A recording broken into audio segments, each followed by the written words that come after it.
Great game 6 of their last 9. Crazy times are upon us. The ping pong balls are going out of the window, but Trey Murphy is ascending to a new level. We're here to talk about all of the new stuff. And hey, we're actually talking basketball instead of drama stuff this time, or even like lottery odds or who to trade. Let's go. The New Orleans Pelicans select Zion Williamson. And Holiday, the dribble penetration. So tough going to the goal. High above the rim to rip it down. Welcome, Mason, Jeremy. Jeremy, welcome. Hi. If for the audio only listeners, Jeremy has blessed us with his wonderful locks of hair. This is why you gotta come to the live. You gotta see all this. You do. You gotta see it. You gotta pull up the YouTube channel. If you don't make the live, you gotta watch it on the rerun. But hello, gentlemen, how's it going? And yeah, let me catch up with y'all first because New Orleans is about to experience an Arctic weather event. And next week, I'm not sure the city is going to know how to function appropriately. And there's 2 basketball games around that Arctic weather event. So we're going to see how that goes down. But let's talk to the guy in the North Pole first. Mason, how's it going? Nice transition. Good. Yeah, I haven't seen my front yard, grass in my front yard for the last like 2 or 3 weeks. Today and yesterday are like the only 2 days we're seeing above freezing at any point, and in probably the span of a 4-week period. So, as you see your 30 or 20, even the upper 20-degree weather, it's going to be about 0, I think, here at that time. So I'd still rather be there. Those numbers don't exist. I don't believe in temperatures being lower than my age.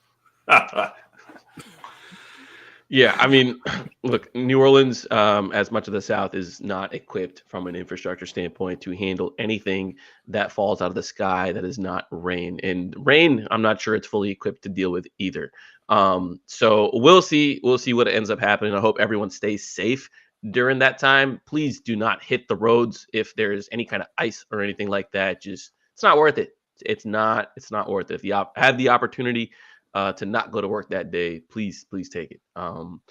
Anyways, the Pelicans also came back from an East Coast road trip. They hit up a bunch of cold cities: Philadelphia, Boston, Chicago, before making their way back to the Smoothie King Center and winning their last 3 games. They started the road trip off in Philadelphia. Obviously, we talked about the suspension that Zion had.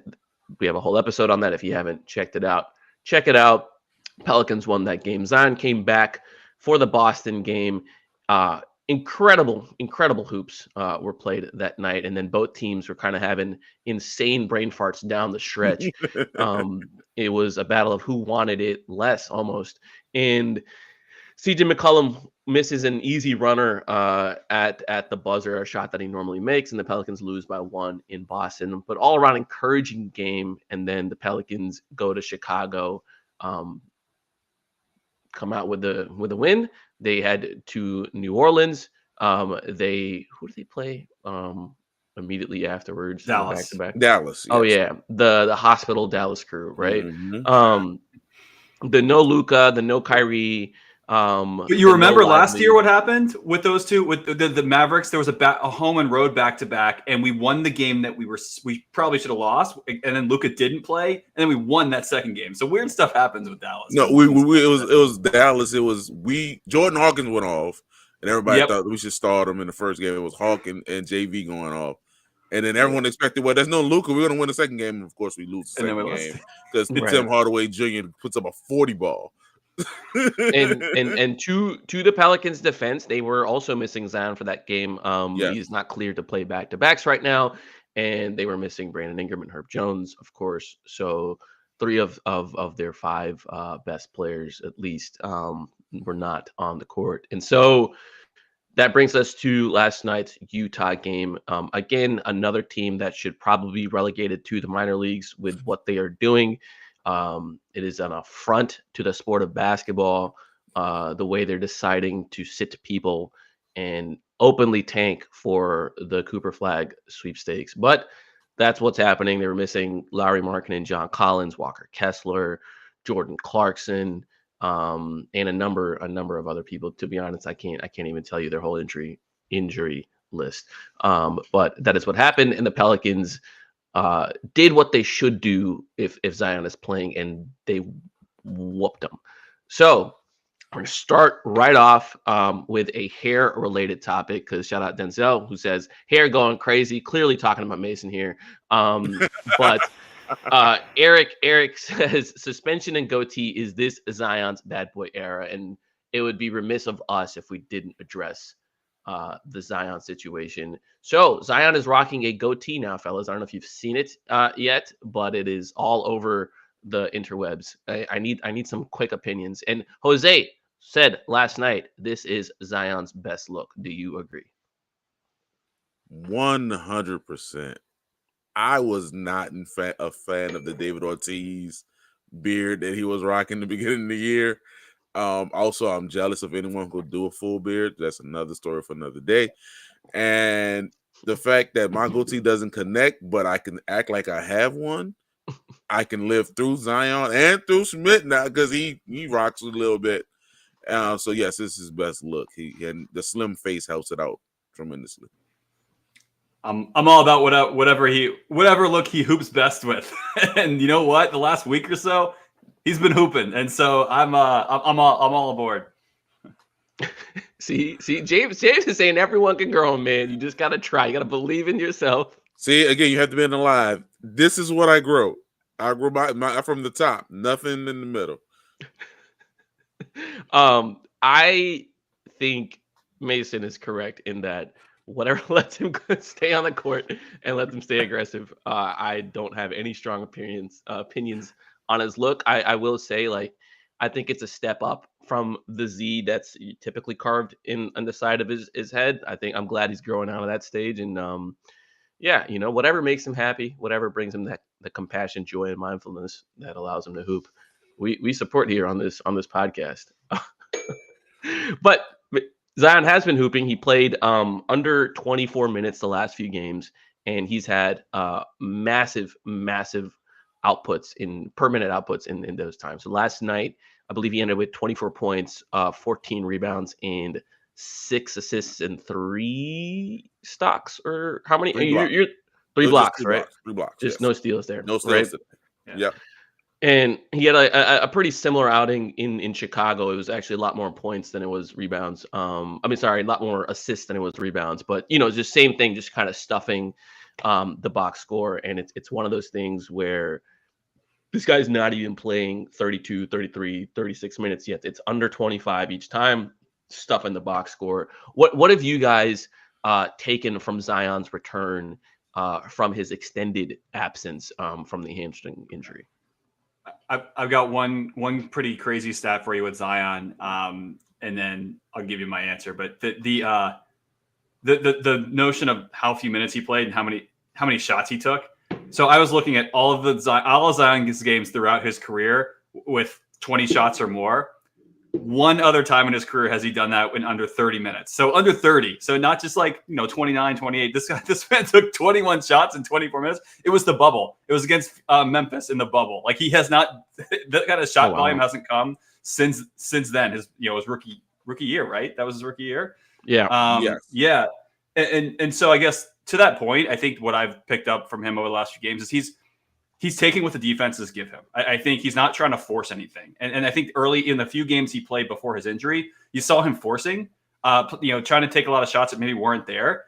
If defenses are sending 2 at him, he's passing. If defenses are not, he's attacking. And I think just doing that and being versatile versus just, going to the rim and just trying to draw a foul, or just being the force that he is without any really other. And he hasn't passed the ball in the rest of it, but previously his assist numbers are usually decent. But I think just seeing from game to game how he's changed his approach to offense in general has been what's been my biggest takeaway. Yeah, just to piggyback on what you're saying, the playmaking is what really stands out offensively, and on defense is the activity. You see him moving his feet. The lateral movement has been the best I've ever seen from him. If you put the ball anywhere near, if you expose it for a millisecond, he's going to attack it and try to cause havoc on the defensive end. But the playmaking, the passing, the seeing the next pass and the cross court pass, and a lot of his assists were dribble handoffs or the little slide pass there, put the Trey on a flare screen. No, we're going down. We're coming down with rebounds and going behind the back to Jose for a 3. We're seeing the cross court pass when he's at the right elbow, and instead of trying to attack, he's making a pass that way. Like this is a next level playmaking and defense that we haven't seen ever in the Zion era. Yeah, I mean, I think to Eric's point here in the comments, is this the first time Zion's come back from an injury in better shape, and is undoubtedly I would say the only time that's happened, right? Like that is the first time it's happened. It's super encouraging, and I think part of the dialogue around Zion, and part of what makes the Zion experience a little bit frustrating for fans, is that you're continually told he's doing the right things. He's taking it this year. He's taking it seriously. This year, he's taking a step in that area, and I think there's a lot of truth to that. And the whole time during Zion's injury, we were constantly told, just from people around the org and people behind the scenes, that he looks really good. He's putting in all the work for the rehab. And then he comes out, and literally a game after that, he gets suspended because he's been missing practices. And you're just like, dude, like, come on, like what, why, right? So as soon as you're ready to put your faith back in him and believe that this is, a page turned and a new leaf, and he's building these habits that are going to take him forward. There's another thing that happens that kind of destroys that trust that it takes a long time to build. Frankly, it just takes a long time to build, and I just don't want to lose sight of the fact that it's evident in his play. It's evident when you just look at him. And it's this time he actually did take the rehab seriously, and being able to have these kind of statistical outputs in under 25 minutes is, I mean, he's always been a per minute monster when it comes to scoring, but we've talked about it. Rebound hasn't been his strong suit. Defensive intensity has come and gone depending on the level of shape that he's in. And it seems like, when you watch him out there, there isn't a moment of like, oh, he's gassed. He's just swiping lazily at people, or he's not making it down there on the court, or he's spending more time jawing with the referees. Whatever it is, you're not seeing that right now, and it's fun to watch. It really is fun to watch, and I think the Pelicans are taking the correct approach, even though it's the no fun approach in how they're managing his minutes, and how they're managing his back-to-backs. I said this on Blue Sky and Twitter, I believe, that he didn't play his first back-to-back last season until game 57, which was February 23rd. That is when he was cleared to play his first back-to-back, and he played a season high, or a career high, 70 games that year. So it seems like that was definitely the right approach. So we'll see. We'll see if this is something that Zion can continue to build upon. I want to Can I say one thing on that? I'm having fun in these Zion minutes. I want to amend that one statement. It's so much fun watching him play basketball, even if I'm getting in the 24-minute spurt of him being in foul trouble, or they're trying to manage his minutes. It's so much fun watching this dude play basketball. So I understand people not having fun with it not being 32, 34 minutes, but it's a joy watching him play basketball. You know what, the team. So I think this is a really good time to talk about how the team's handling this, and the team is having fun. The team is, it's looking like Herb Jones was had so much fun during the game last night. You could see him on the bench. He was just kicked. He was a last time. Like, you're seeing the bench participation and the off-court stuff that you saw a lot last year, right? When they would be dancing on the court, they would be celebrating big dunks and made big baskets and stuff. And last night, behind the scenes after the game, the locker room and the family area was the most popping I have seen it all season long. It was by far, hands down, the best vibe. Like, everyone was having a good time. Everyone was laughing. There was just a lot of just a lot of energy that has just not been there this season. And I think that just lends a lot of credence to the fact that winning cures all. Like these dudes are having fun winning games. Even if we can get up here and talk about like how bad it is for the lottery, they don't care. All they, everyone on the coaching side, everyone on the player side, all they want to do is beat the team in front of them. It's funny. Jose had a little a dust up, a run in. I don't even know what you would want to call it. A minor scuffle. No, Jose had a Jose. Jose had a Jose. Jose had a Jose. Jose had a Najee. Jose had a Jose. No, he had a Jose. Jose had a Jose. He was running up behind Isaiah Collier. And I think it was a GTA attempt, but maybe not the GTA attempt, but it was kind of physical. A foul was called, and during the dead ball, like Jose just kind of knocked the ball out of his hands, and Collier took it personal, and they just kind of started like jawing back at each other. To hear Jose recount the story, because someone in the locker was like, Jose, you're really gonna bully a rookie? And Jose was like, no, I'm not gonna bully a rookie, but he said I wasn't a killer. And he's like, yeah, I'm not a killer, but I'm gonna pop off and bite your ear off. Can't anyone what is he listed at 6 foot? Let's go with 6 foot. Okay, is it anyone 6 foot couldn't bully anyone on the basketball court? That dude, when you're that height, you gotta protect yourself at all times, and he is not letting anybody do anything to him, regardless of how tall you are. Ask Joel Embiid. No, he's not. And then hilariously, because like you could kind of hear the audio in the feed if you go back and watch the scuffle, and Jose's like asking her, what did I do? Immediately, like a memory of a goldfish, like he didn't do anything. Yeah. So funny stuff. The locker is having fun with that situation. Jose's talking about, please start me on Collier next game. Like please start me on him. So really good vibes. They're having a good time. And speaking of locker stuff, I did want to talk about there was another locker moment. This was in Boston.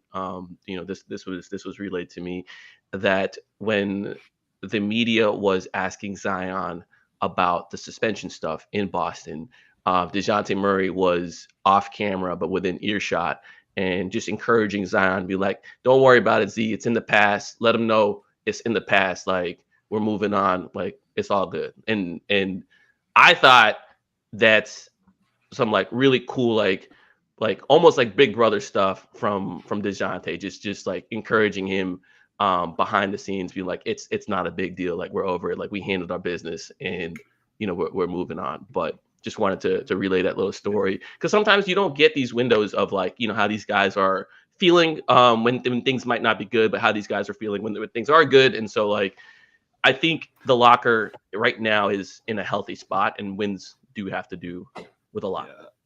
Yeah, and I guess thinking about Zion's career in New Orleans and some of the times where he needed almost like mentorship versus companionship. I don't know. I think there's a very discrete difference, and teaching him like the ways he has to kind of act in the NBA versus just having his back at all costs. And like DeJounte's comments feel like the latter, and he needs some of that, right? It can't just be like back when CJ's made a couple comments about telling Zion about how he should and shouldn't do certain things, and like that's important. But also, you need to be a team and need to be with each other through thick and thin. And so, hearing that is really great to hear. Oh yes, my son has shown up in the live chat. Hi, son. One other thing I was thinking about, and as you were talking about the winning cures all in the locker room and just the vibes, is Joel and AD, man, like keeping it real at all times, but also like towards the end of the game last night, they're like, only 10.5 back from the play, and I'm just like, man, only. Hey, like, all right, somebody, I respect. respect it, but damn. Somebody got to put a hand on the shoulder, like, Bud, I love you. I'm having fun, Bud.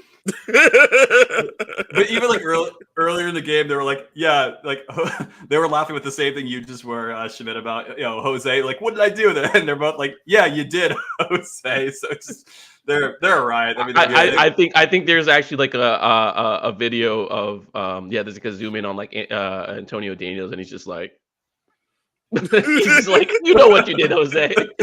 They were trying to justify for like 45 seconds, and they looked at the replay like, nah, man, you pushed that dude. You can't do this. You can't do that, man. They eventually got to the double technical spot. Like, yeah. Both, and the rest were like, nah, it was just Jose. It was just Jose. So, a couple of things for you before, I know we want to talk about Trey here, but before we get to that, I just want to talk about team improvement and team process stuff. So here's some stats for you. Over the last 10 games, the Pelicans are what in offensive rating? Can I cheat?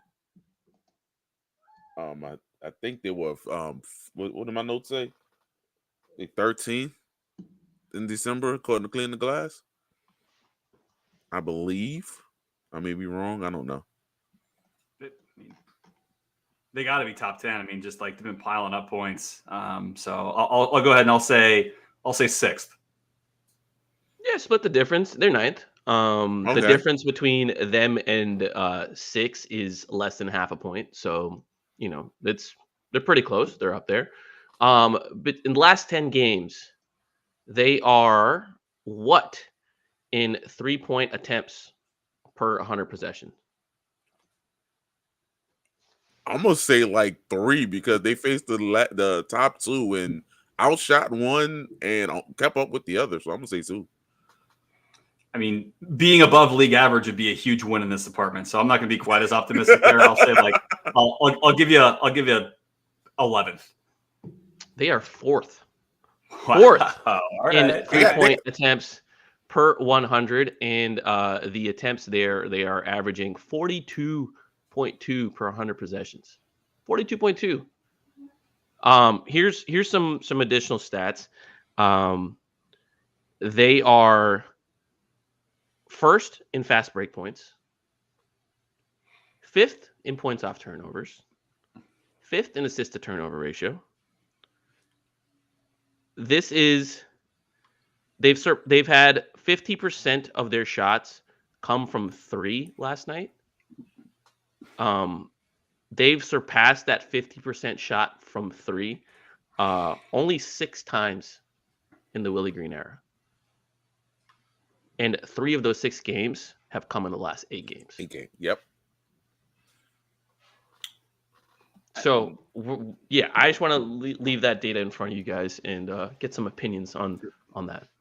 Should I be the wet blanket who talks about who they played or what? Yeah, go for it. Go for it. Yeah, I mean, like what we got the so those are the last 8 games, or that was the last 10. So basically, the 3 of the 6 games that they've surpassed a 50% attempt rate from 3. Yeah, or the last have come in the last 8. Yeah. Yeah, because the last, I was asking because like the 9th game ago was the first Wizards game. So you got the 2 Wizards games, you got the Sixers, the Blazers, I mean the Bulls, Mavericks that have nobody, and then the Jazz twice, or no, not Jazz once. They're about to play Jazz again. But look, I mean, you got to develop right habits, right? You got to, and I'm all about just playing the right way. It's easier to develop those habits against teams that are going to let you do it, right? And those teams like the Pelicans played are going to let them have a lot of what they want, and so. To start to try to do that against the teams that they can, almost like as a training camp or practice squad type setting. Then once you get against good teams, that's where we really see if the habits stick. And so it's a lot harder to try to do those right things when you're playing against a bunch of good teams. So I think it's, again, the context for the fact they played a bunch of shitty teams matters, but also it's a good place for them to start to develop these habits. In 2024, we were a shitty team.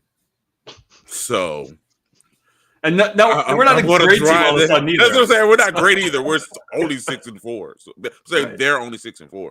But I was just gonna piggyback on Schmidt. One of the things I have in their improvement is their turnover rate. they're third in the NBA according to Cleveland Glass in January in turnover rate in 12.1. DeJounte Murray, who was a culprit in a lot of the turnovers, in January has a 2.71 to 1 assist to turnover rate. My mandate is normally 2.5 to 1.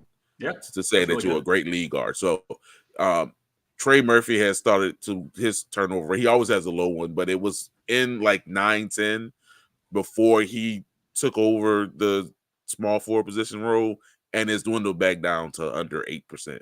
So they're taking care of the ball. They're still causing turnovers. They're getting out in transition, as Schmidt pointed out earlier, and it pays dividends. They're still not a great half-court offense, but they're getting up the right shots.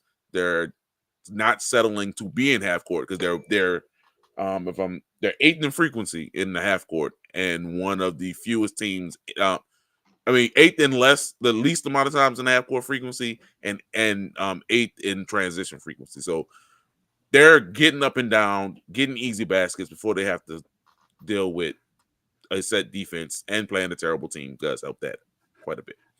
Schmidt, I keep hearing a little ding every now and then, and I thought we were around the horn, and you kept giving dings for when and I didn't get any dings, so I was like, damn, I'm just saying a bunch of bad stuff. I'm getting my ass kicked.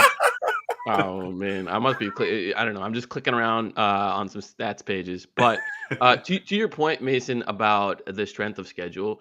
Again, the important way I want to contextualize this is the span of games that I'm looking back on is 4 years. They've played a lot of terrible teams over the last 4 years, and they've not had this frequency of these high 3-point attempt games arriving. And I think there was a legitimate question amongst all of us, is that can you ever even be a team that has Zion on the court and being, the top 10 of 3-point attempts? Can you even be in the top 5? And they are showing decidedly that they can be. They can be, they can be amongst the league's highest. Like I said, they were fourth, or did I say they were third? Anyways, they were top 5 in the attempt rate over their last few. And none of these look forced, and they don't really look like bad shots. They're not doing we're just going to play pickup style basketball and just take a bunch of threes and hope for the best. It's a lot of pick your poison style offense, stuff that we've complained about in the past. It's a lot of just, teams are loading up on Z. If you're out there, you got to take that shot. You can't take that dribble in for the midi. You can't go try to throw up a floater in the paint. You got to take that shot. And they're doing it. And credit to them. I mean, it looks nice when they're hidden, but you got to keep taking them when you're not hidden as well. And I think I hope that continues. I think that's what they're doing. I see some comments going on in the chat. One from Neo, and he has a question: what happens when BI returns? And yeah, fellas, what happens? We're not here to talk about bad news today. We did that in all of 2024. We're talking about the good stuff. I'm gonna live in the now. What happens when BI returns? We'll talk about that when BI returns. Man, yeah. I really want to answer that question. It's like, do we start talking about BI coming off the bench? Because we're getting real close to that being a reality. But yeah, I don't know. I mean, like I saw that. I can't remember who tweeted out, but the shot quality stats from like every game DeJounte's played compared to every game that BI's played. Shout out NOLA Analytics. Like, yep, that's NOLA. Yeah, that's right. That's right. That was staggering, absolutely staggering, and like, yeah, it speaks volumes. It really does. Yep. We won't spend too much time on that. There's more good stuff we want to talk about. I do like Pelicans film room in our chat. As always, BI stands are the Squidward looking out the window meme, and that is incredible analogy there. So, actually, I do think we should touch on this for a second before we move on to the next topic, and this is from our smart ITG, and he says, do you think this surge in 3-point attempts helps Willie's case? And yeah, Jeremy, do you feel like this newfound shot profile helps Willie's case? as long as they are playing. Like a month ago, we were saying that they weren't caring. They looked like they didn't care. They didn't have any spirit. And if that's the case, that'll never happen. But now, because they're winning, they're playing well. I think his case is going to be an evaluation for the entire year. I think it will help it, but I think that's an April question, not a January question. But sure, yes. Great shot. Quality helps a coach's case. Yeah, and it helps. It's not going to save his job. I mean, like I think it's not. I'm not saying he's toast regardless, but there needs to be a lot more. I think that would like the confluence of factors that would have to happen. I think for him to be safe and coach next season would be so polar. Like so conflicting with what the Pelicans probably should be doing right now at this point. They have to win so many games. Back. To have games back, Mason. Yeah, so I don't know. I expect that there are still some trades to come here that will impact the Pelicans' ability to continue to win games. But yeah, I mean, right now where we stand, yeah, the Pelicans are playing better. They're playing good hoops together as a team, and so yeah, it does help his case. Why wouldn't it? Yeah, look, I think we've talked about it on this podcast with respect to Chicago and Sacramento a few times that there has not been a more dramatic change in each team's shot profile from one year to another with the addition and subtraction of DeMar DeRozan. And I think that case in and of itself provides a ton of evidence towards sometimes your coach is just bound by the players on their roster. Like you may have all these right intentions. You might have, let's get 43s up per game. Let's play fast. Let's do all these things. And then you have a star player who does not buy into any of that, or is just not able to play that way. Right. Yeah. Whatever it may be. Like they may want to buy into that. They may, let's assume they have the best of intentions and they just can't do it. Right.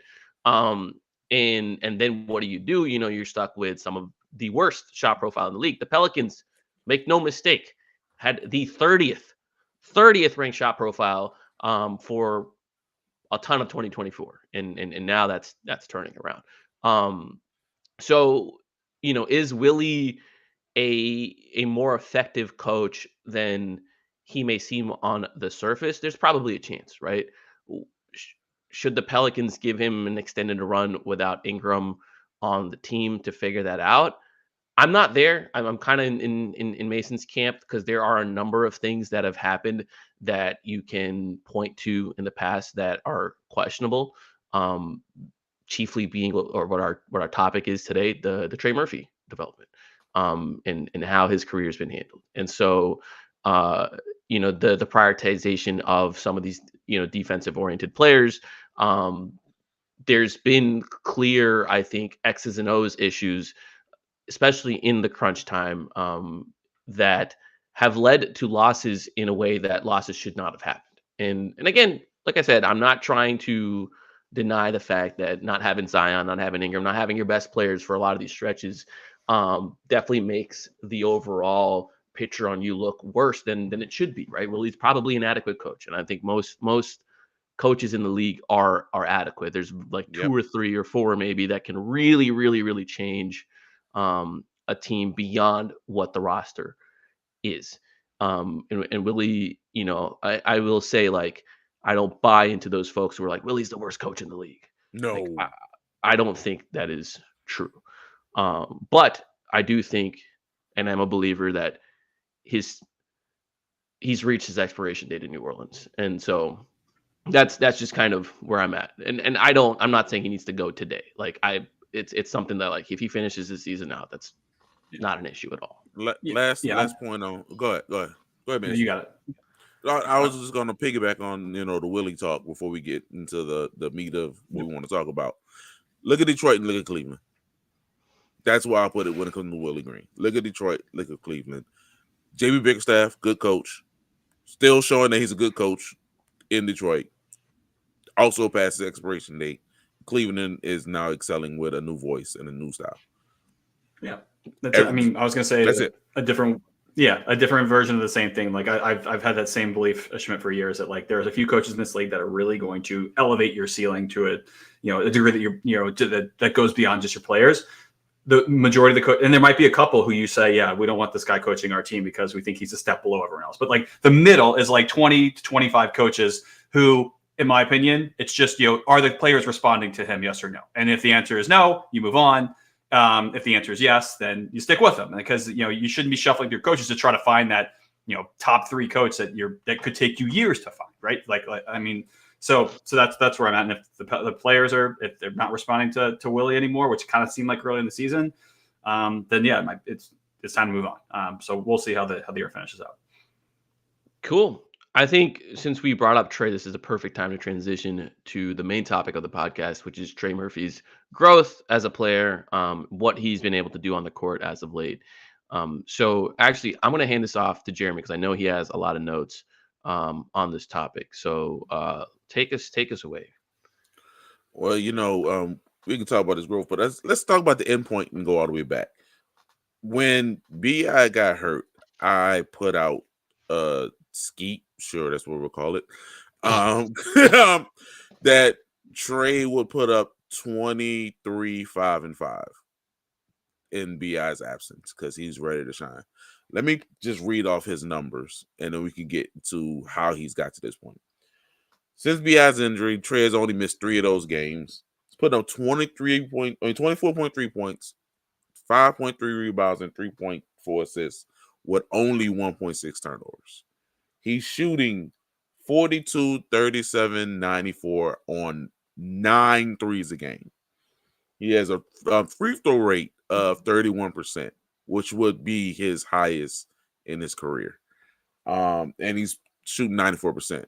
And he has a 24 usage, which would be the highest in his career during this time.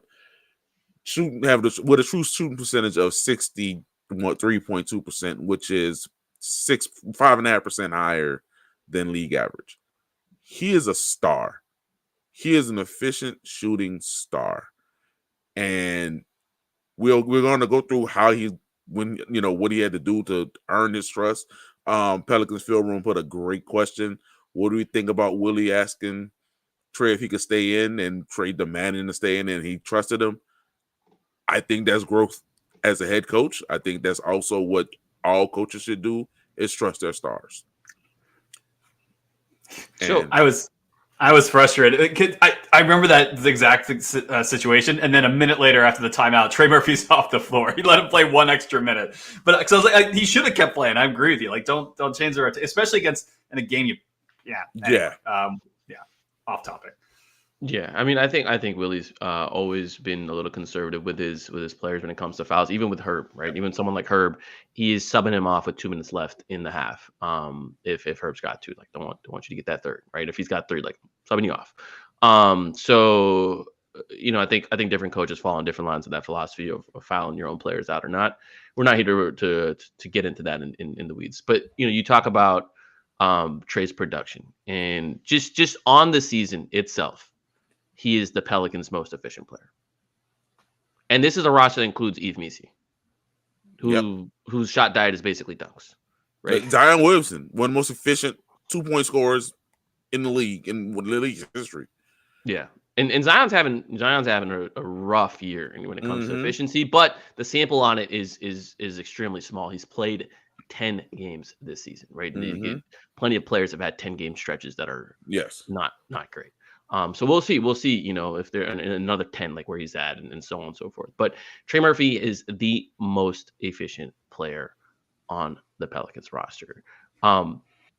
Jeremy, you brought up his journey and the kind of trust that he's had to build with Willie. Not to relitigate the past and they should have done this, they should have done that, and all that kind of stuff. Do you feel like Trey would have been ready for this kind of a role at an earlier stage? The defense I have of Willie with the very beginning of this journey is that Trey would get lost on defense. And I look at like Jordan Hawkins, who gets lost on defense, and I immediately say pull him out. So with that aspect, I understood the very beginning. If he's not hitting shots and he's getting lost on defense, he can't play. Then Garrett Temple just wasn't a good basketball player. Okay, that's where we have to end this. Garrett Thank Temple you. wasn't a good basketball player, and if the 37-year-old guy is making mistakes and can't put the ball in the basket, you got to at least try the rookie. And so that's where the defense ends with the other guy also was bad. Yeah. And the treating mental mistakes and physical mistakes as if they don't end in the same result on the basketball floor, right? Yeah. That's exactly where I was going to go. Is that, yeah, I mean, I don't think Trey got a fair shake, but because of some of the struggles. But then it comes down to, why wouldn't you either gonna, if you think that benching him is going to help him learn from it and get better at it more quickly, that's the only defense. And I think that's lunacy, right? I think letting him play and learn through his mistakes, especially when the end result isn't going to be worse than the other guy who is playing. Like, yeah, and so that is frustrating. I do feel like could have been ready faster. It probably cost him some money, like frankly. Well, also, I remember Trey going on the Chuck and Darts podcast, and he talked about how he lost confidence, and he went down to the G and rebuilt it, and then came back and had that monster game against Charlotte, and gave him the confidence to play. I do belong in this league, and ever since then the play-in game when after Tony Snell didn't do well, he came. I wanted that exact reaction. Y'all got to be in the live. I wanted that exact reaction from Schmidt. And Trey put up the 4 threes in the go home game. Like, we all knew he had a star on our hands. So there's been Trey's role with the team the last 3 years mostly has been stand in the corner, catch and shoot 3. Be opportunistic about attacking closeouts. If you're not standing in the corner, stand about 7 feet away from the 3-point line above the break. So you're really pulling that nail defender out. And run in transition, right? Get your buckets in transition. It's been a relatively muted role with not many opportunities for playing in ball screen actions or being involved directly in a play where it's like run for you. Like, they're not running elevator doors for Trey. Like, they weren't doing that. This season, for better or for worse, the circumstances has allowed Trey to showcase some of the stuff that he spent the summers developing. And I'm not saying he is okay, let's give him 7 isolation possessions a game type of player yet. No, I'm not saying he's let's give him, a handful or a dozen pick and rolls a game. Like, he's still not that guy yet. But I feel like you're beginning to see more consistency when it comes to, okay, you have the ball, it was swung to you, you weren't able to get the 3 off. What's your counter, right? And it's beyond, they just contested the shot and blew by you, and then now you have a free closeout. It's I'm gonna size you up, I'm gonna get into my dribble and be efficient about it. I'm not gonna waste time aimlessly dribbling trying to beat you. I'm gonna go, and if I can go, I'll try to get to the rim.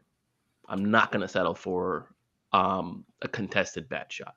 And if I can't go, then I'm gonna swing the rock. So, like, to me, one of the biggest improvements on Trey has been the dribble, shoot, pass algorithm is what I call it. And I think with a lot of young players, the algorithm takes a while to run efficiently. And that's why you have a lot of these record scratch moments where the ball is swinging, and it gets to a young player and they don't know what to do with it because the closeout's good enough to they can't get the shot off, right? Or they don't feel confident in their shot. And so it's a record scratch where it's like, oh, we just got the ball, I should have shot it, but now the defender's here, now I'm stuck, and now I don't know what to do with it, right? That aspect of Trey's game, I think, has improved really rapidly to where it's like he gets the ball, and if it's not an immediate swing pass or a shot, he can make decisions off of that. And I think that's huge. Yeah. I think the most damning stat, not for Trey, but for how Trey was used, is I'm kind of looking at the percentage of his shot attempts by year on cleaning the glass. And last season was his lowest percentage at the rim of any season. Like, I would expect a steady climb upwards, right? And in terms of how the Pelicans utilize him. And that wasn't what happened. I mean, obviously every single year, like, he went from percentage of shots from 3, he went from 87 to 78 to 83. Like, he was this year it's 55%. So to give you a sense of how drastic the shift has been, But the fact that last year was his lowest percentage of shots from the rim just tells me that it's exactly what you said, Schmidt. Like he was a floor spacer, and not much more is how he was being used. And so now he's showing everything that he can do, and it's been it's been great to watch. That's for sure. I'm also going to say that this dribble pass shoot algorithm and Trey has always been there. The only other person who I think makes quicker decisions in this style was Josh Hart. When Josh was getting 4 or 5 assists a game, I'm gonna push back slightly on that, because Josh Hart would have a ton of record scratch moments where he just refused to shoot the ball. The shoot, that's fair. That is fair. He would not shoot, but I was more focused on the ball movement aspect. But you're absolutely correct.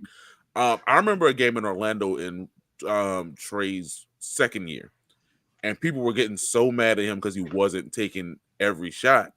And I'll be thinking, yeah, because hitting in the corner is a better shot.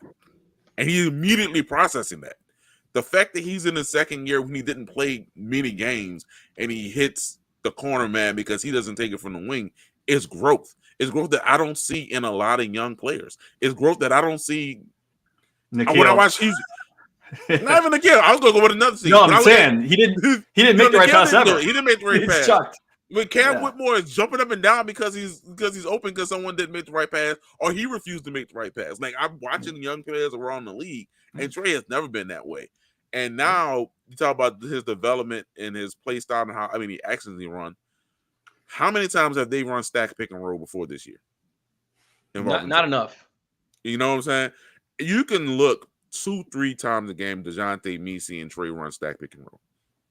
By the way, the Pelicans' internal terminology on that one is snap. They call that. Yeah, I mean, every team calls it a different thing. Whatever, Spain stack. They call it this one snap. Yeah. What basically is it's two guys set a screen, one flares out, the other one rolls screen to the rim. Yeah, and you're screening the screener. You're screening the screener. That's basically what. Appreciate it, Mike. Yeah. But yeah, he is involved more in the action than ever before, and he's taking advantage of his opportunities. He looks like a star. And if there were to have an all-star representative on this team, it's Trey Murphy. It is not even close. And he should be on ballots for most improved player. Yeah. You hit the. I want to go back to one of Jeremy's comments around the foul drawing. One more stat for you. He is currently of wing players. He's in 85th to 90th percentile on frequency of drawing a foul, whether it's a shooting foul or whether it's a non-shooting foul. That's pretty, for a guy who's just been nothing more than a spot-up shooter for the Pelicans until the season, pretty crazy, right? I mean, like, that's just... Yeah. He draws foul looking like a deer in headlights, though, because he just all those limbs, and he throws a limb at someone, and he gets the foul, and I laugh every single time. So I have a little bit of insight on some of his development focuses this past summer, and I think to your guys' points about the free throw drawing, it's been a enormous point of emphasis for him that when he's driving, to expose the ball with two hands. Because, a lot of these, you see James Harden do it all the time. You see a lot of these players who expose it and then pull up through, the limbs that are trying to reach for the ball. And it's tempting, right? NBA players are like, ooh, cookie. And then the hands get caught in the cookie jar. And so I think we're seeing that a ton with Trey, right? If we're talking about efficiently getting to his spots, as he starts going downhill, he exposes that ball, people start swiping, and then all of a sudden, he's getting to the free throw line. And he's displayed tremendous touch around. Are we showing a shirt right here? Yes. This is a Trey Murphy shirt, by the way. Okay. I came dressed for the occasion. I love that. So he's also showing a tremendous amount of touch around the rim, which is also, like, I think under talked about it. Like, of him, he's a great shooter, a great free throw shooter. Also an incredible finisher at the rim. And the second aspect of development that was focused on for him was strength-based creation. Like, he's never, I'm not going to say never at this point. But he doesn't have the most advanced handle, right? He's not going to be a person. He's not going to be Kevin Durant, where he's going to finesse things or just shoot over a bunch of people. But can he be someone like Jaylen Brown, who uses his physicality, uses his power to get to spots and just move people? And I think it was when they played the Knicks. I want to say, and it's happened more than a few times, but the one that really stands out to me was Trey put his shoulder in Karl Anthony Towns' chest and just sent him like 4 feet, into the stanchion. And you're like, yeah, that's what needs to happen. Boogie style, love it. Yeah, exactly. And so I do think these have been the correct, like the people that are working with Trey, and I think Trey picked up with Drew Hanlon. So Mike would be very familiar with this. The Jason Tatum's trainer, Joel Embiid's trainer, and I think Chet Holmgren's trainer as well. I could be wrong, but yeah, I mean Drew Hanlon has coached up a lot of guys. And this summer, this past summer, they spent a lot of time working on the stuff, but they weren't able to do it in a live ball setting. They weren't able to do it 5-on-5. They weren't able to do a ton of contact because of the contract negotiations. And that's what's kind of so crazy about this development is like he spent a summer basically doing drill stuff and not having a chance to apply it. And then he gets hurt right off the rip in training camp and misses an extended amount of time. And he has to basically like come back in the middle of the season and do all of this stuff without any real preparation over the summer in terms of playing 5-on-5. And I think that's incredibly impressive. Yeah. Couldn't agree more, man. The fact that he just decided that he just, ran with the ball. That's the best way I could put it. Like he without the off-season work, because I said it in the summer, he shouldn't pick up a basketball until he gets paid. So the fact that he has gotten a contract and flat out has outplayed the contract. Like he's with them numbers where guys get max contracts. You had some comps earlier. Do you have them off the top of your head, or do you have them? Oh well, my number one comp for Trey is always Rashard Lewis.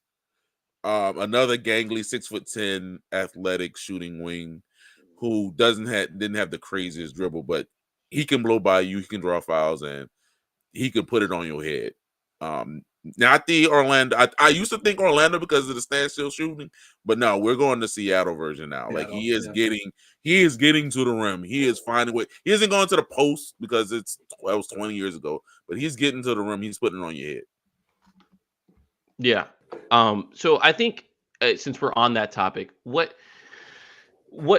does Trey need to do to like certify and cement himself as a star? Is it as simple as just maintain this production at this level? Is it are there things on the court that he needs to be doing? Is it just that the Pelicans need to win more games? Like if we're talking about Allstar, and that is the thumbnail of this video, right? He's not going to be an All-Star this season, and I think that's okay. Would love. I don't. He should be an All-Star. I love the support. But Jose Alvarado had a quote, and he was like, Trey told me on the bus, like wherever All-Star is next year, I'm going to be there. And that's the mentality that he's coming into it. So from this point onwards to next year, what needs to happen? What needs to take place for him to earn that bid into a full-fledged All-Star status? I've got one very simple answer. Is that he's shooting 35.6% from three this year, which is pretty nuts, right? Like that's not the Trey Murphy we know. Before, I guess he was probably 39% plus for his career before this year. So it's probably that 60% true shooting. It's insane. Still the most efficient player in the Pelicans.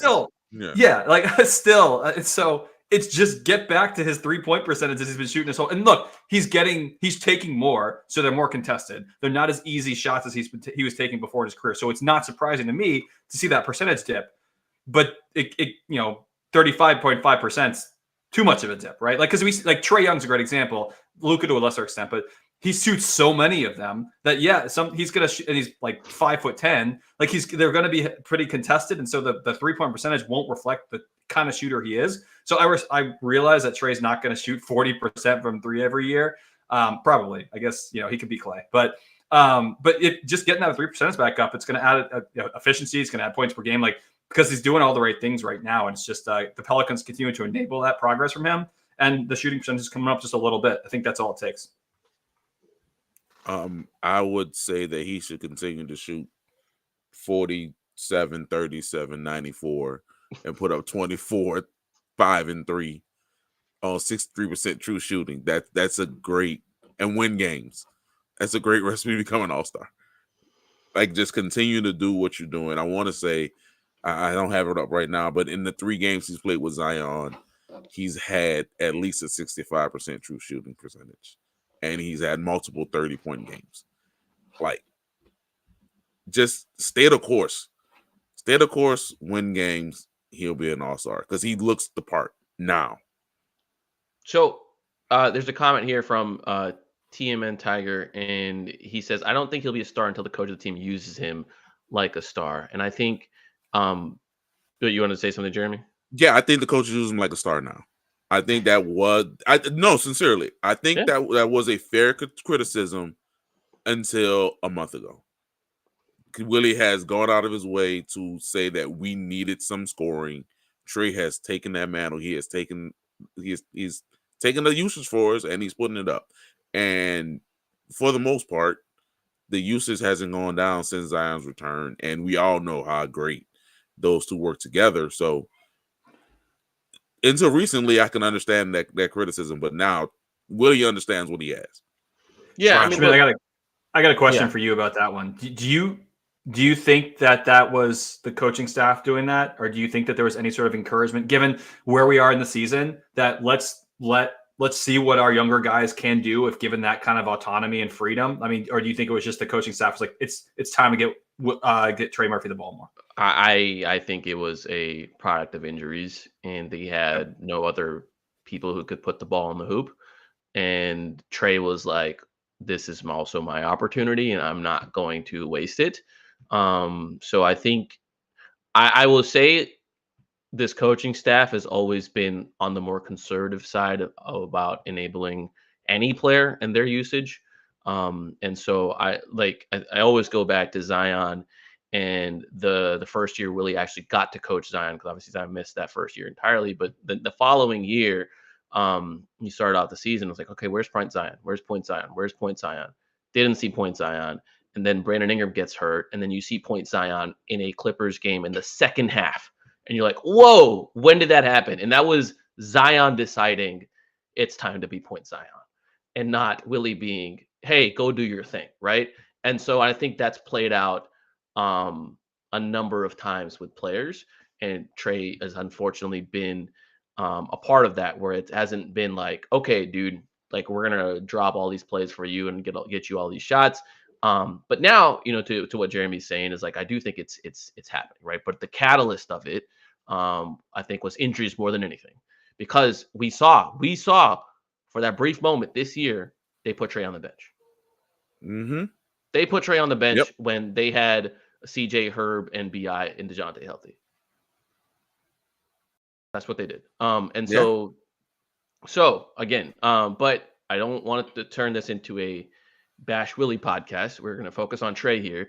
I think to the question about the next steps in this game, one, he looks incredible as someone who gets to attack a tilted defense, right? And Zion is the single best player at tilting defenses on this team. And so, just being able to attack these closeouts while the defense is already in rotation, being able to put on these moves while the defense is off balance, is allowing to score a lot of points and efficient points. The next step for him, I think, is when the coverages change and he starts to see 2 on the ball, right? Because I don't think there's a ton of moments where Trey's drawing 2 on the ball yet. He'll get the natural help defender when he's making a drive, because that's just basic, NBA scheme. But there's not just there's not coaches testing out this idea of let's see how Trey holds up as a playmaker. Can he make the right decision every single time when we put 2 on the ball? And maybe they never, coaches never get to that point, and they just let Trey just be a singular scoring entity, because there's other threats on that court. I would love that. But if we get to the point where Trey's seeing 2 on the ball, I would love, to see the progression of the playmaking. We've talked about his processing. I think it's there.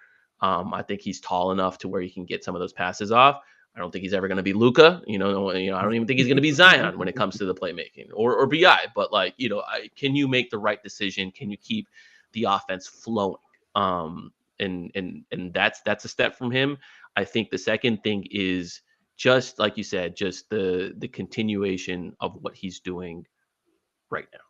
Just elite shot diet, elite efficiency, 22 to 23 points a game, if they're winning, he's going to have a strong All-Star case next season.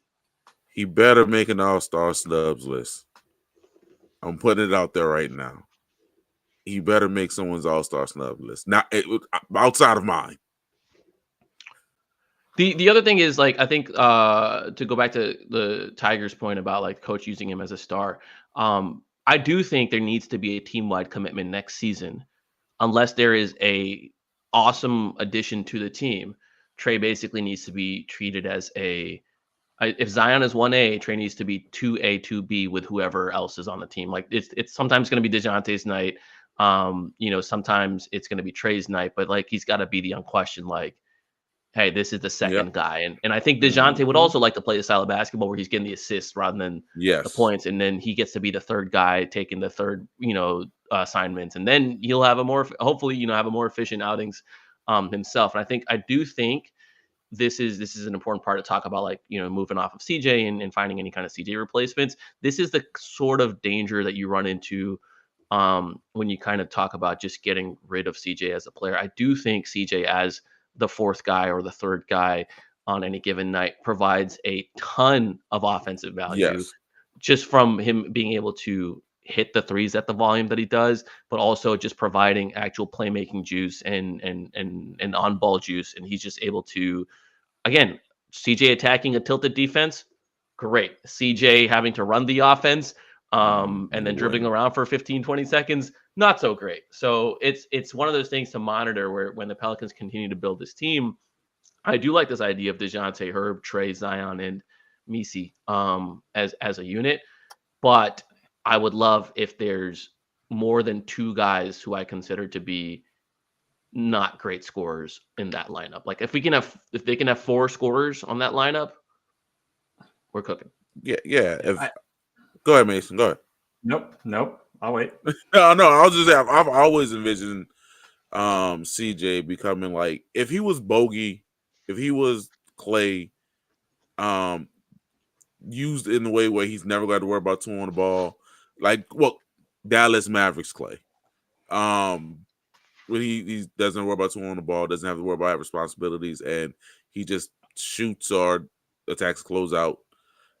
That's perfect because he can still score and fill it up. The same layup he missed to end the game, he made to end the half. So he is still an efficient, reliable scorer in this league. I'd say the idea of that is better than the actual reality of that, because I think as we get closer and closer to CJ's next contract, I do have some concerns about his willingness to accept a role like that. And look, I know that still means that there are nights where he can drop 30, but that's not going to be the norm. And I wonder, I think, and I know we've all talked about the possibility of CJ Trey, but I feel like the type of player that CJ is, maybe for someone who's more open to that type of role. I'm being a little unfair to CJ because we don't know that he wouldn't be okay with that. Yeah, I was going to ask you, if he was taking an extension, was like 2 years, $42 million, right? So 21 million. 21 million a year while being the sixth man. I think that's perfect for all sides. He gets his last deal. He goes into his wilds of his career, but he still can put the ball in the basket. And I don't think he's ever going to not be able to do that. Well, and that last piece though is why he's probably thinks he can get more than that, and like he probably thinks he has one more deal that's bigger than what you just said. I guess is my thought. And so if he were to take that, sure. I mean, like I think his that's where he gets into that more of a solidified 6-man bench role, 6th or 7th man, depending on the roster. But being the kind of the number one scorer off the bench, I think that's a great fit for him. But I don't know where his mindset is at around what he thinks his next deal can be. And so that's why I think the idea of it might be a little bit more rosy than the actual result. So to be perfectly clear, I'm not advocating for CJ to be specifically to be that guy for the Pelicans. Just merely calling out the dangers of not replacing with someone else that can also put the ball in the basket.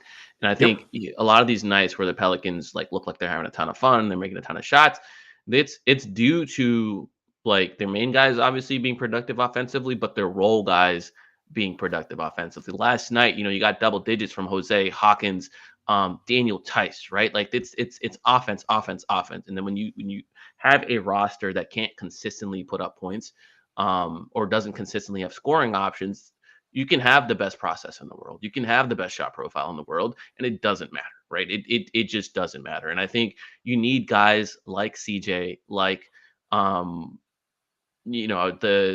like the Jordan Clarksons of the world, and before that, like the Jamal Crawfords of the world, and the Lou Williams of the world, who will win you games on random Tuesday nights in January. Who you just need the scoring output.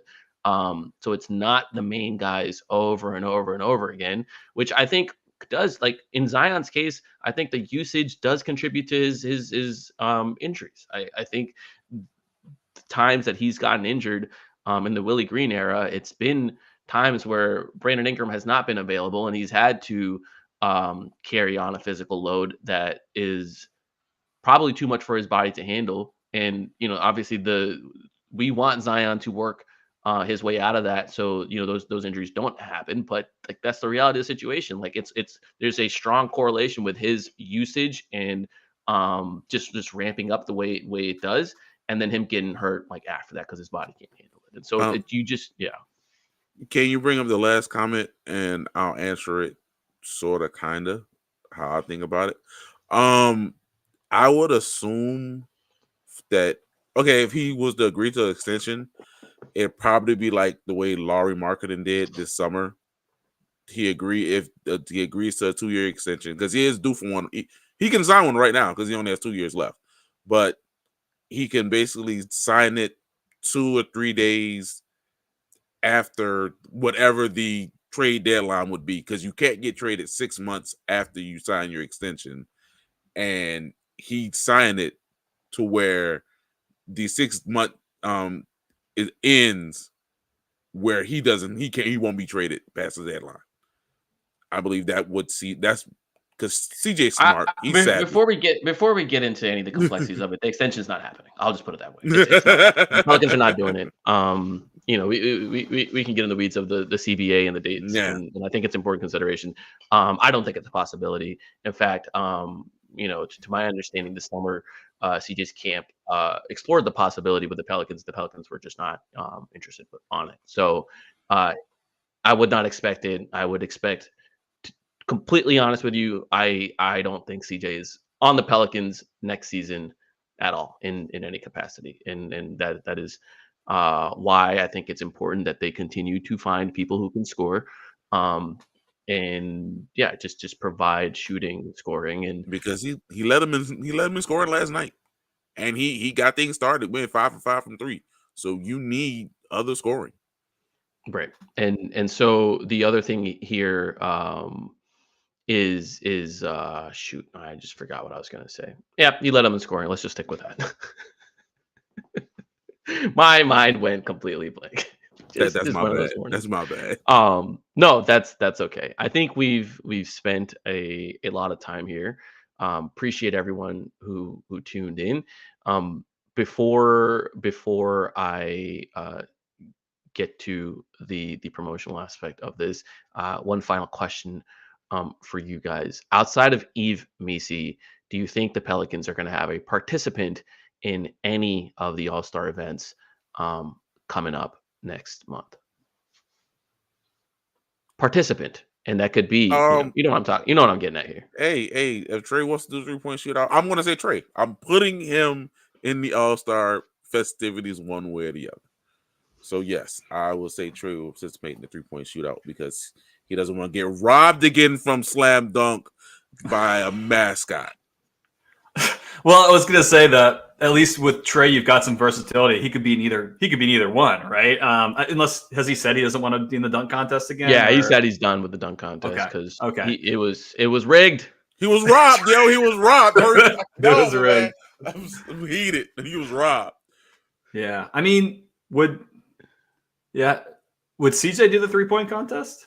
He's done it like 17 times. Yeah, I think. Yeah, he did it after he was traded there.